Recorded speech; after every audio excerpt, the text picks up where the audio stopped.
Social media में और media में एक स्पेकुलेशन के तौर पे ये चल रहा है, कहीं 50 रुपए, कहीं 47 रुपए, कहीं 80 रुपए की कीमतों का इजाफा पेट्रोल और डीजल में कल रात से काफ़ी गर्दिश में है। और उसकी वजह से जो किल्लत है वो आर्टिफिशियल किस्म की ज़ख़ीरा अंदोज़ी की वजह से या सेल ना करने की वजह से कुछ रिपोर्ट्स आई हैं। आपको याद होगा कि रिसेंटली पिछले हफ्ते जो एक रुपए की डिवैल्यूएशन हुई और रुपए की कदर में कमी और फिर पेट्रोलियम मसनूआत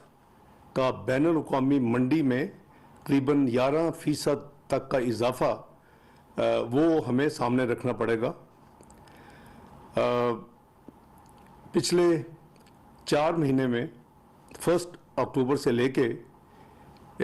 31 जनवरी तक, आज 29 है, 29 जनवरी तक एक भी दफ़ा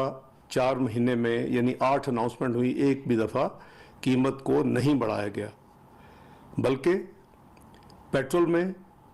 और डीजल में करीबन 19-20 रुपए की कमी की गई इस पीरियड में। और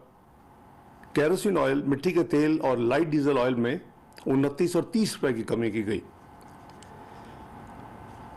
इंटरनेशनल कीमतों के बावजूद और रुपए की कदर में जो स्टेट बैंक की तरफ से एक्शंस हुए, उसमें जो रुपए की कदर में कमी के बावजूद वज़ीर-ए-आज़म शहबाज शरीफ साहब की हदायत पर ओगरा के साथ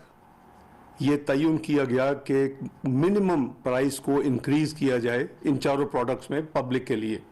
और इसको आज इतवार 29 जनवरी सुबह 11 बजे से ये कीमतें लागू होंगी। फैसला ये हुआ है कि पेट्रोल और डीजल की कीमतों में 35 रुपए फी लीटर इजाफा होगा और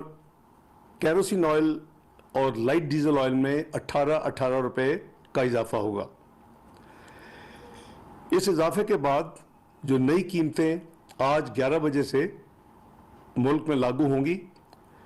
वो पेट्रोल 249 रुपए 80 पैसे फी लीटर, हाई स्पीड डीजल 262 रुपए 80 पैसे फी लीटर, केरोसिन ऑयल 199 रुपए 83 पैसे फी लीटर और लाइट डीजल ऑयल